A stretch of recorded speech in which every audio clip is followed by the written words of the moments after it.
अस्सलाम वालेकुम। कैसे हैं आप सब लोग? ठीक हैं? बहुत कुछ हो गया पीएसएल में। बॉल दोबारा से पिंक हो गई, उसके बाद बॉल टेम्परिंग हो गई। इन सारी चीज़ों पे बात करते हैं। जो मैचेस हुए उन पे बात करते हैं। लाहौर को कराची ने हरा दिया, हैदराबाद किंग्समैन की बैटिंग एक दफ़ा फिर फेल हो गई। इन सारी चीज़ों पे हम बात करते हैं। सबसे पहले हम बात कर लेते हैं जी बॉल टेम्परिंग के ऊपर। रेफरी ने फ़खर जमान को मैच के बाद बुलाया। फुटेजेस आपने देखी हैं, मैं यहाँ में लगा भी देता हूँ कि फ़खर जमान ने बॉल पकड़ी है और उसको ऐसे हैंड के ऊपर ना ऐसे ग्रिप किया है और लगा है कि उन्होंने नाखून से बॉल को डैमेज किया है। लेकिन फ़खर जमान ने इस चीज़ को डिनाई किया। अब अगले 48 आवर्स में एक और होगी इन्वेस्टिगेशन इसके ऊपर और प्रॉपरली देखा जाएगा। रेफरी ने उन्हें लेवल 3 का ब्रीच जो है उसके कंडक्ट किया है उनके ऊपर। उसके बाद जो दूसरी बड़ी चीज़ हुई है, बॉल दोबारा से पिंक हुई है। पहले मैच में बॉल पिंक हुई थी तो हमने वो सारी चीज़ डाल दी थी हैदराबाद किंग्समैन की जर्सी के ऊपर, लेकिन अभी दोबारा बॉल पिंक हुई है। इस चीज़ के ऊपर पीसीबी को देखना पड़ेगा, क्योंकि अगर आपने ग्राउंड देखा है तो ग्राउंड में दो ब्रांड्स ऐसे हैं जिनके रेड कलर के लोगोज हैं या जिनकी प्रमोशंस ग्राउंड के ऊपर रेड हुई हुई हैं। और मेरे जहाँ तक ख्याल है, मेरा ख्याल है कि वहाँ से हो रहा है, क्योंकि आपको पता है कि ब्रांडिंग दो तरीकों से होती है। या तो उस ब्रांड का कलीन बिछा दिया जाता है या पेंट कर दिया जाता है उस जगह पे, उस तरह के वो ब्रांड के लोगो और वो सारा कुछ हो जाता है। तो मेरा ख्याल है कि जो यहाँ पे नज़र आ रहा है वो पेंट ही नज़र आ रहा है और फिर पेंट की क्वालिटी थोड़ी सी लो होगी। पीसीबी को इसके ऊपर देखना पड़ेगा, इन चीज़ों के ऊपर जो है कंसर्न जाहिर करना पड़ेगा, क्योंकि अब तो इंटरनेशनली चीज़ें जो रिकगनाइज हो रही हैं, आज तक ऐसा नहीं हुआ जी बॉल पिंक हो जाए ना। क्योंकि मुझे जहाँ तक ये लग रहा है तो पीसीबी अगर अब तक नहीं कर सकी तो उसे अगले मैचेस में, जैसे उन्होंने बातें सुन के खाली चेयर्स के ऊपर ब्रांडिंग कर दी और ये सारे मामला किए, इसी तरह पीसीबी को ये भी करना पड़ेगा। तो अभी हम अगर मैचेस के ऊपर आते हैं तो पहला मैच कोयटा ग्लैडिएटर जो हैदराबाद किंग्समैन के ऊपर दरमियान हुआ, इसमें जो सबसे बड़ी चीज़ थी आपके जी हसन नवाज फॉर्म में वापस आते हुए हमें नजर आए हैं। शामिल हुसैन ने एक और 50 कर दी है, वो दोबारा बड़ी अच्छी फॉर्म में नजर आ रहे हैं। तो अगर हम बात करें, पहले तो कोयटा ग्लैडिएटर्स ने 174 रन बनाए 8 विकेटों के नुकसान पर, और हैदराबाद किंग्समैन जो है 134 रन बना सकी 20 ओवरों में। हैदराबाद किंग्समैन की बैटिंग दोबारा फ्लॉप हुई है। हमने पहले भी कहा था कि आप ऐसे बंदे को उन्होंने कैप्टन बना दिया है जिसकी जगह अपने मुल्क की टी20 टीम में नहीं बनती। 120 का स्ट्राइक रेट नहीं है उसका इंटरनेशनल में, और उस बंदे को उठा के सिर्फ ये ऑस्ट्रेलियन माइंडसेट के लिए आप कोई ऑस्ट्रेलियन एग्रेसिव खिलाड़ी भी ला सकते थे। मैक्सवेल के साथ फुल टाइम वो कमिटमेंट करके उसको लेके आ सकते थे। तो ये एक बड़ा कंसर्न रहेगा हैदराबाद किंग्समैन के लिए। कल फिर उनकी बैटिंग फेल हुई। सैम अयूब दोबारा फेल हुए, जिनके ऊपर वो सबसे ज़्यादा रिलाई कर रहे हैं और पाकिस्तान के सबसे लोकल महंगे बैट्समैन वो ही हैं खिलाड़ी। उसके बाद दोबारा 130, मुझे लगता है कि अगर हैदराबाद ने अपनी चीज़ों को इम्प्रूव ना किया तो हैदराबाद की बैटिंग लाइनअप यही 130 140 की होगी। इरफान खान न्याजी जो हैं वो बड़े कंसर्न रहे हैं, क्योंकि इरफान खान न्याजी के ऊपर बड़ी नज़र रहेगी। आप उनसे ऊपर अमाद भट्ट को ट्राई कर लिया गया, उनसे ऊपर जो खिलाड़ी ऑलराउंडर हमारे पास ऑलरेडी पड़े हुए हैं पीछे, यानी कि पॉकेट में हैं, वो इनसे अच्छा परफॉर्म कर रहे हैं। और इरफान खान न्याजी के पास अब ज़्यादा चांस नहीं है, उनको अपने आप को इम्प्रूव करके कुछ ना कुछ दिखाना पड़ेगा। कल बड़ा चांस था, बहुत मौका था इरफान खान न्याजी के पास। आप मैच जीते, आप अपने वो आपका ना इम्पैक्ट होता है जब आप इंडिपेंडेंटली मैच जितवाते हैं, तो वो कुछ और ही फैक्टर्स और सबके माइंडसेट में चीज़ों को डाल देता है। तो खैर अगर हम बात करें कोयटा ग्लैडिएटर्स की, तो पहले बैटिंग की उन्होंने। सऊद शकील 4 रन बना के आउट हुए। शामिल हुसैन 54 रन इन 41 बॉल्स, थोड़ा सा इसको और तेज कर सकते थे। रेली रोसो 0 पे आउट हुए। हसन नवाज 53 रन 40 बॉल्स में। ख्वाजा नाफे कल फिर उन्होंने डिसअपॉइंट किया। ख्वाजा नाफे को चीज़ों को देखना पड़ेगा। ख्वाजा नाफे इस कैलिबर का खिलाड़ी है कि वो आपको परफॉर्म करके दे सकता है, लेकिन आई डोंट नो वहाँ कहाँ पे वो लैग कर रहे हैं। उनका कॉन्फिडेंस कल भी बहुत शेल में नजर आए।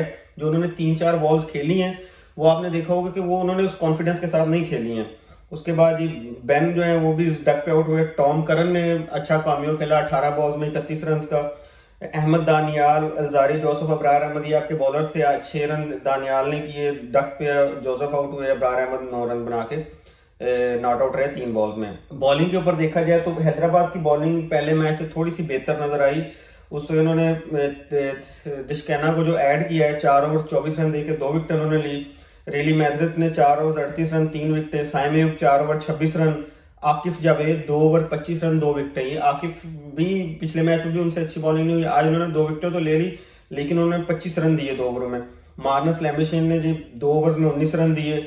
हसन खान जो है वो 4 ओवर 40 रन देके। तो अगर देखा जाए तो हैदराबाद कल बड़ा अच्छा स्पिन ट्रैक था, बॉल बड़ी मूव हो रही थी, क्योंकि अब जैसे जैसे पिच पुरानी होती जा रही है, आपके बहुत से मैचेस लाहौर में है, तो अब पिच जैसे जैसे यूज पिचें होंगी, पुरानी होंगी, तो आपके पास पिचेस स्लो डाउन भी होंगी, स्पिनर्स को बड़ा इस पे मदद मिलेगी। तो उस हवाले से देखा जाए तो हैदराबाद के पास बड़ा अच्छा ऑप्शन है, उनके पास आप साइम अयूब है, मास सदाकत हैं, तो बॉलिंग ऑप्शन उनके पास बहुत ज्यादा है, लेकिन बैटिंग उनका बड़ा कंसर्न रही है। बैटिंग के ऊपर आ जाते हैं तो हैदराबाद किंग्स में 20 ओवर में 134 फॉर 8 बनाया है, साइम अयूब 8 रन 4 बॉल्स में 2 चौके लगे और वो आउट हो गए, वो फेल हुए। मास सदाकत कल पहला मैच खेल रहे थे, हम उसे मार्जिन दे देते हैं, 0 रन 2 बॉल्स में। मार्नस लेमिशन वही 21 बॉल में 23, 109 का स्ट्राइक रेट। ये मार्नस लेमिशन आपको इससे तेज खेलता हुआ नहीं मिलेगा। उस्मान खान 14 रन 18 बॉल्स में। उस्मान खान के बारे में भी यही है कि वो एक आध मैच के ही प्लेयर हैं, वो कोई नहीं मुझे समझ आ रही, क्योंकि कल उनके पास बड़ा अच्छा चांस भी था, मौका भी था। मुल्तान सुल्तान के उन्होंने 2-3 सेंचुरियां, वहां पे भी मेरा ख्याल है कि ये खुद नहीं खेला था, इसको रिजवान ने खिलाया था। वहां पे रिजवान इसको साथ साथ गाइड करता था, तो इस वजह से ये जो है ना चीजों को लेके चलता था। यहाँ पे वो बिल्कुल उसी चीज में पहले मैच में भी फेल हुए, आज भी फेल हुए। सैयद अली 7 रन 12 बॉल्स में। इरफान खान 33 रन 25 बॉल्स में। जैसे मैंने पहले बात की, नियाजी के पास मौका था मैच जितवाने का, बैड लक रही, हार्ड लक हुई उनके साथ। उसके बाद हसान खान 19 बॉल में 31 रन। हमाद आजम 6 रन 8 बॉल्स में। मजिस्टिस के ना 2 रन और रेयर 3 रन 8 बॉल्स में। तो वो तो मतलब आप बॉलर्स को तो ब्लेम कर ही नहीं सकते ना। या आपका था मैच जितवाने का काम साइम अयूब, मास सदाकत, लैम्बस्टीन, उस्मान खान, इरफान खान नियाजी, सैयद अली, ये जो 5-6 बैट्समैन थे, इनका काम था। स्कोर कोई इतना ज्यादा नहीं था, और अगर आप थोड़ा सा इनके बैटिंग थोड़ा सा बैक करती थोड़े, तो ये स्कोर बन सकता था एटलीस्ट। ना से तो आप 2-4 रन से हारते, इतना बुरा ना हारते। तो खैर, अब हम अगर दूसरे मैच पे हैं तो दूसरा मैच लाहौर और कराची का था। लाहौर पिच अब स्लो हो रही है, स्पिन ला रहे। मोइन अली ने बड़ी अच्छी बॉलिंग की, फखर जमान को ऊपर से उन्होंने आउट कर दिया। उसके बाद एडम जैम्पा ने फिर आके अच्छी बॉलिंग की, तो 128 पे 9 खिलाड़ी आउट 20 ओवर्स में, मतलब मरते मराते 128 पे पहुंचे। उसके बाद जब बॉलिंग आई लाहौर की, बड़ी अच्छी उन्होंने बॉलिंग की। हारिस रऊफ की मुझे नहीं समझ आती। हारिस रऊफ मुझे लगता है कि वो अपोजिट टीम की तरफ से खेलता है, चाहे वो पाकिस्तान की नेशनल जर्सी में हो, चाहे वो किसी लीग की जर्सी में हो। अब आपको अगर याद होगा एशिया कप में देखें, सारे खिलाड़ियों ने अच्छी बॉलिंग की, इसने आगे जनाब 40-50 रन खा के मैच हरवा दिया। कल भी इसी तरह हुआ, सारे बॉलर्स लाहौर की अच्छी बॉलिंग कर रहे थे, और इन्होंने जनाब जी 3 ओवर में 45 रन खा लिए और मैच को जितवा दिया। इसमें देखें, मुस्तफीज ने भी 20 run, Usama Mir 20 run, Shaheen 18 run 4 विकेटें, Ubaid Shah 3 over 1 maiden 11 run.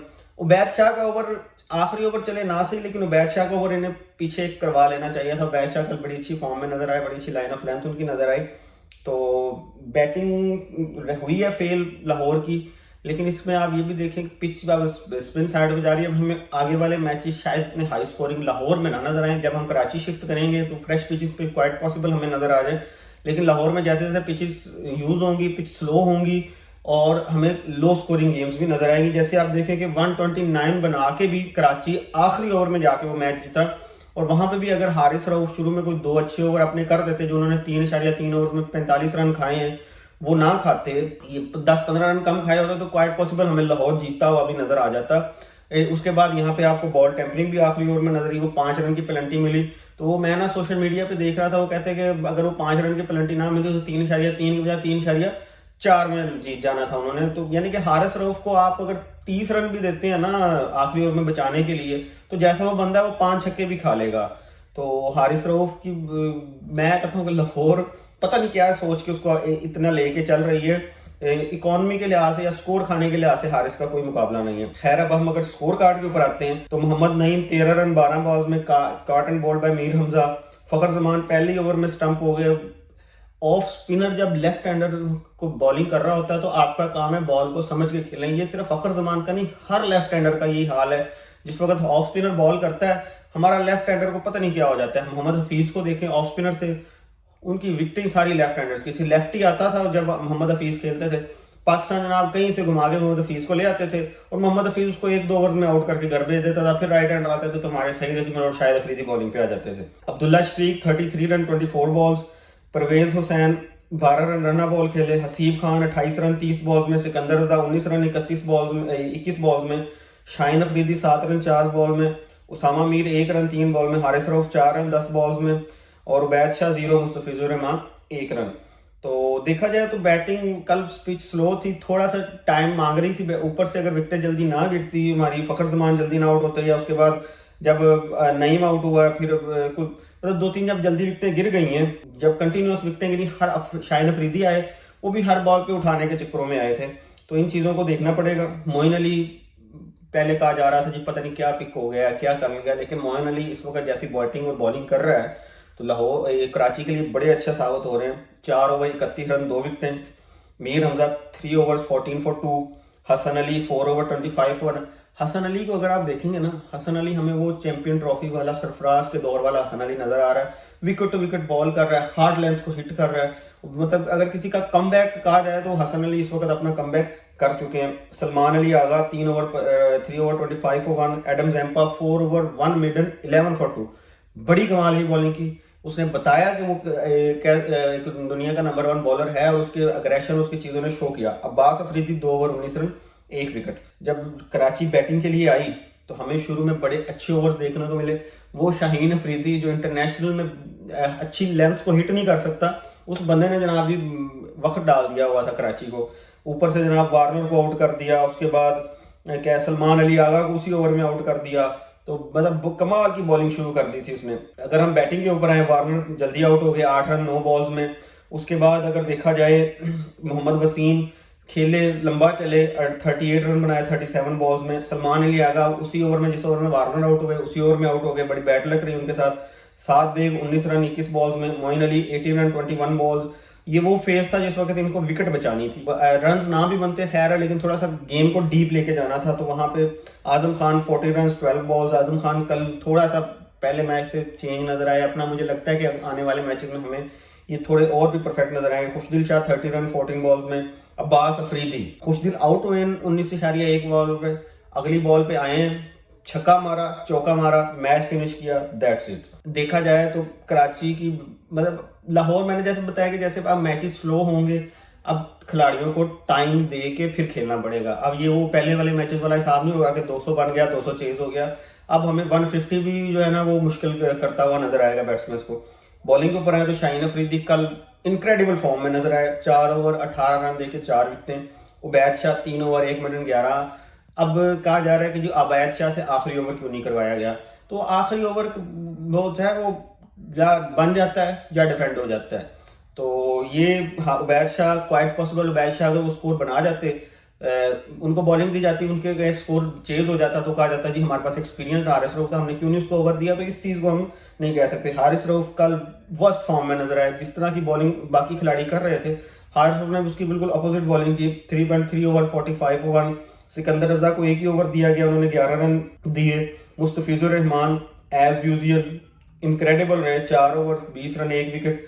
Usama Mir भी 4 ओवर्स में 20 रन दिए, अनलकी रहे, कल विकेट नहीं मिल सकी उनको। तो ओवरऑल देखा जाए तो कराची ने अच्छा गेम प्ले पे शो किया instead of Lahore. Points table के ऊपर तो पिंडी और इस्लामाबाद के अलावा तकरीबन हर, और मुल्तान और पेशावर, ये 4 टीमों के अलावा बाकी 4 टीमें अपने 2-2 मैच खेल चुकी हैं। कराची टॉप कर रही है, 2 मैच खेले, दोनों जीते। लाहौर कलंदर दूसरे नंबर पे है, 1 खेला 1 हारा। मुल्तान सुल्तान तीसरे नंबर पे 1 ही मैच खेला, वो जीता। चौथे नंबर पे पेशावर जलमी 1 ही मैच खेला, वो जीता। 5वें नंबर पे कोयटा ग्लैडिएटर है, 1 जीता 1 हारा। रावलपिंडी 1 ही मैच खेला, हारा हुआ है। 6ठे नंबर पे है। 7वें नंबर पे इस्लामाबाद है, 1 ही मैच खेला 1 हारा है। और हैदराबाद किंग्समैन जी 2 खेले हैं, दोनों ही मैच हारे। और मुझे लगता है कि Hyderabad Kingsman is one of the teams जो हमें सबसे पहले ग्रुप से एग्जिट होती हुई नजर आएगी। और अभी अगर हम आज के मैच पे आ जाए तो आज इस्लामाबाद यूनाइटेड और पेशावर जलमी का मैच है, बाबर वर्सेस शादाब। यहाँ पे देखा जाए जैसे इस्लामाबाद यूनाइटेड ने पहले मैच में बैटिंग की है, तो पेशावर जलमी को थोड़ा सा एज हासिल है, लेकिन पेशावर अपनी बॉलिंग की वजह से मार खाएगा। इस्लामाबाद के पास कोई इतनी मतलब वो बैटिंग वो चीज़ नहीं नजर आ रही। ऊपर उन्होंने कॉन्वे है जो वैसे वो भी मतलब उसका भी और मानस लैमेशन का एक ही हिसाब है कि अपनी टीम में उनको जगह नहीं मिलती है, और यहाँ पे वो मेन प्लेयर्स बने हुए हैं। तो इस्लामाबाद यूनाइटेड के पास बड़ा अच्छा मौका है, क्योंकि इनकी बॉलिंग जो है, अगर इन्होंने पिछली गलतियों से पेशावर ने इंप्रूव किया, अपना लर्न किया है चीज़ों को, तो फिर हमें कुछ नज़र आ सकता है। अदरवाइज हमें इस्लामाबाद यूनाइटेड ये मैच जीतती हुई नज़र आ रही है, अनलेस अनटिल के उस दिन की तरह पेशावर जलमी को इनक्रेडिबल सी performance out of the box दे दे, जैसे ब्रेसवेल चल गए या हारिस ने ऊपर से अच्छी इनिंग्स खेल दी, बाबर ने अच्छा स्टार्ट किया, वो चीज़ें अगर हो जाएं तो मतलब बैटिंग के सर पे ही अगर पेशावर जीती तो जीती है, बॉलिंग के ऊपर पेशावर अपना ये मैच जीतती हुई नज़र नहीं आ रही। तो ये होगी जी आज की वीडियो। इंशाल्लाह आज के मैच के बाद दोबारा हम वीडियो इसी तरह डिटेल्ड वीडियो बनाएंगे।